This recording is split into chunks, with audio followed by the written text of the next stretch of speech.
ఈ లెసన్ లో మనం డ్రీమ్ వీవర్ లో ఒక సైట్ ను ఏ విధంగా క్రియేట్ చేయాలో తెలుసుకుందాం. ఒక డ్రీమ్ వీవర్ సైట్ ను క్రియేట్ చేయడానికి వెల్కమ్ స్క్రీన్ లోని క్రియేట్ న్యూ లో గల డ్రీమ్ వీవర్ సైట్ పై క్లిక్ చేయాలి. ఈ విధంగా క్లిక్ చేసినప్పుడు సైట్ డెఫినిషన్ విజార్డ్ ఓపెన్ అవుతుంది. ఇందులో బేసిక్ మరియు అడ్వాన్స్డ్ ట్యాబ్స్ ఉంటాయి.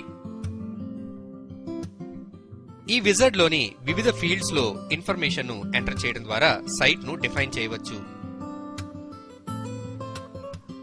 ఈ విజార్డ్ లోని ఫీల్డ్స్ లో మన వెబ్సైట్ కు సంబంధించిన టెక్నికల్ ఇన్ఫర్మేషన్, అదేవిధంగా టెస్టింగ్ సర్వర్ మరియు హోస్టింగ్ సర్వర్ కు సంబంధించినటువంటి ఇన్ఫర్మేషన్ ను ఎంటర్ చేయవలసి ఉంటుంది.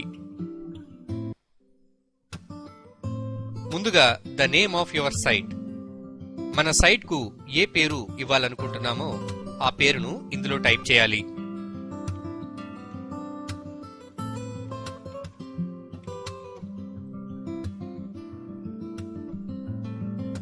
ఈ విధంగా సైట్ కు ఒక పేరుని అలాట్ చేశాము. తరువాత what is the HTTP address of your site అంటే మన సైట్ కు ఏ URL ను అయితే రిజిస్టర్ చేయించామో ఆ URL ను ఇక్కడ టైప్ చేయాలి. ఉదాహరణకి www.paintbooth.com. ఈ విధంగా URL ను ఎంటర్ చేయడం జరిగింది. తరువాత నెక్స్ట్ పై క్లిక్ చేయాలి. మన వెబ్సైట్ లోని web pages, cold fusion, ASP.NET, ASP, JSP or PHP వంటి సర్వర్ టెక్నాలజీ ఆధారంగా గనక డిజైన్ చేయబడినట్లయితే ఇక్కడ మనం ఆ సర్వర్ టెక్నాలజీను ఎంచుకోవాలి. మన వెబ్సైట్ లో పేజీలు ఏ విధమైనటువంటి వెబ్ అప్లికేషన్స్ తో డిజైన్ చేయలేనప్పుడు ఈ క్రింది ఉన్న ఆప్షన్స్ లో no, I do not want to use a server టెక్నాలజీను సెలెక్ట్ చేయాలి. ఒకవేళ మన వెబ్సైట్ లోని పేజెస్ గనుక సర్వర్ టెక్నాలజీను ఉపయోగించుకున్నట్లయితే yes, I want to use a server టెక్నాలజీను సెలెక్ట్ చేయాలి. ఈ విధంగా సెలెక్ట్ చేసినప్పుడు క్రింద మనకి ఒక లిస్ట్ మెనూ డిస్ప్లే అవుతుంది. ఇందులో మనం ఏ సర్వర్ టెక్నాలజీను ఉపయోగించాలి అనుకుంటున్నామో దానిని సెలెక్ట్ చేయాలి.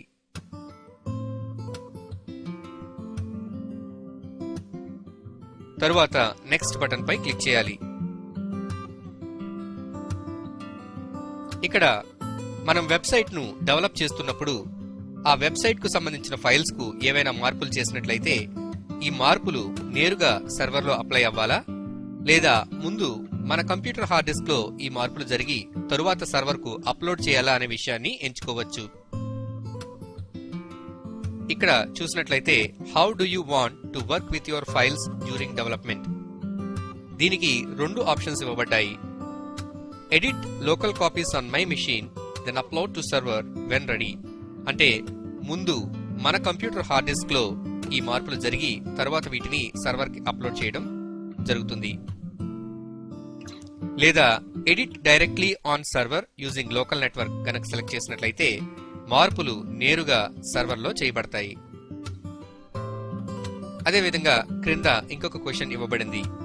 Wear on your computer do you want to store your files అంటే మనం క్రియేట్ చేసే సైట్ ఫోల్డర్ ను ఏ డ్రైవ్ లో లేదా ఏ లొకేషన్ లో సేవ్ చేయాలనుకుంటున్నామో ఇక్కడ మనం బ్రౌజ్ చేసి స్పెసిఫై చేయవచ్చు.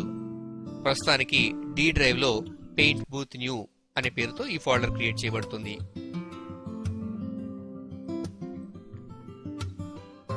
ఇప్పుడు నెక్స్ట్ బటన్ పై క్లిక్ చేయాలి. ఇక్కడ మన కంప్యూటర్ నుండి సర్వర్ కు ఏ విధంగా కనెక్ట్ అవ్వాలో సెలెక్ట్ చేసుకోవాలి. లోకల్ కంప్యూటర్ నుండి సర్వర్ కు కనెక్ట్ అవ్వడానికి వివిధ రకాల టెక్నాలజీలు ఉంటాయి. ఉదాహరణకి ఈ లిస్ట్ లో ఉన్న FTP, local network, WebDAV, RDS, Microsoft Visual Source Safe. ఇందులో ఏ టెక్నాలజీ ఆధారంగా మన కంప్యూటర్ ను సర్వర్ కు కనెక్ట్ చేసుకుంటామో స్పెసిఫై చేయాలి.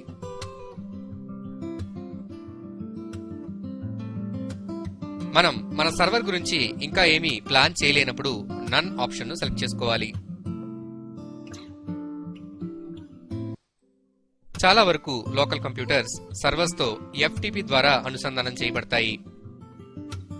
ఒకవేళ FTP అంటే ఫైల్ ట్రాన్స్ఫర్ ప్రోటోకాల్ ను గనక సెలెక్ట్ చేసుకున్నట్లయితే ఈ క్రింది ఉన్న ఫీల్డ్స్ లో దానికి సంబంధించిన ఇన్ఫర్మేషన్ ను ఫిల్ చేయాలి. ఇందులో what is the host name or FTP address of your web server, మన వెబ్ సర్వర్ యొక్క FTP అడ్రస్ ను టైప్ చేయాలి. అలాగే సర్వర్ లో మన ఫైల్స్ ఉంచటానికి అలాట్ చేయబడిన ఫోల్డర్ యొక్క పేరును ఇక్కడ టైప్ చేయాలి. అదేవిధంగా FTP తో లాగిన్ అవడానికి మనం యూజ్ చేసే లాగిన్ ఐడి అలాగే FTP పాస్వర్డ్ ను ఎంటర్ చేయాలి. ఈ ఇన్ఫర్మేషన్ ను ఎంటర్ చేయడం ద్వారా మనం మన కంప్యూటర్ నుండి సర్వర్ కు ఒక కనెక్షన్ ను ఎస్టాబ్లిష్ చేయవచ్చు. ప్రస్తుతం మనం నన్ సెలెక్ట్ చేద్దాం. ఈ విధంగా సెలెక్ట్ చేసిన తర్వాత నెక్స్ట్ బటన్ పై క్లిక్ చేయాలి. ఇక్కడ మనం డిఫైన్ చేసినటువంటి సైట్ యొక్క సమ్మరీ మనకు డిస్ప్లే అవుతుంది. ఇందులో లోకల్ ఇన్ఫో అంటే మన కంప్యూటర్ కు సంబంధించిన ఇన్ఫర్మేషన్, రిమోట్ ఇన్ఫో అంటే సర్వర్ కు సంబంధించిన ఇన్ఫర్మేషన్, టెస్టింగ్ సర్వర్ కు సంబంధించిన ఇన్ఫర్మేషన్ డిస్ప్లే అవుతాయి. అయితే ప్రస్తుతానికి రిమోట్ సర్వర్ యొక్క ఇన్ఫర్మేషన్ మనం ఏమీ ఎంటర్ చేయలేదు. అదేవిధంగా మన సైట్ ను టెస్ట్ చేయడానికి ఉపయోగించబడే టెస్టింగ్ సర్వర్ కు సంబంధించిన ఇన్ఫర్మేషన్ కూడా ఏమి ఎంటర్ చేయలేదు. కాబట్టి ఇక్కడ I will set this up later అనేది డిస్ప్లే అవుతుంది. మనం మన సర్వర్ గురించి పూర్తిగా ప్లాన్ చేసిన తర్వాత ఈ మిగిలిన ఇన్ఫర్మేషన్ ని కాన్ఫిగర్ చేసుకోవడానికి అడ్వాన్స్డ్ ట్యాబ్ పై క్లిక్ చేసి ఆ డాటాను ఎంటర్ చేయవచ్చు.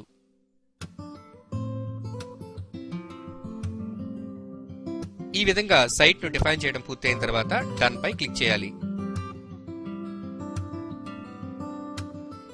ఇప్పుడు లెఫ్ట్ సైడ్ ఉన్న ఫైల్స్ ప్యానెల్లో మన యొక్క పెయింట్ బూత్ న్యూ అనే సైట్ ఫోల్డర్ డిస్ప్లే అవుతుంది. ఇప్పుడు మన వెబ్సైట్ లోకి మనం తీసుకునే ప్రతి కొత్త డాక్యుమెంట్ అంటే ప్రతి వెబ్ పేజ్ కూడా ఈ ఫోల్డర్ లో సేవ్ చేయబడుతుంది. అలాగే మన వెబ్సైట్ లో మనం ఉపయోగించే అసెట్స్ అంటే ఇమేజ్ ఫైల్స్, వీడియోస్, యానిమేషన్స్ మొదలైన అన్ని కూడా ఈ ఫోల్డర్ లోనే సేవ్ చేయబడతాయి.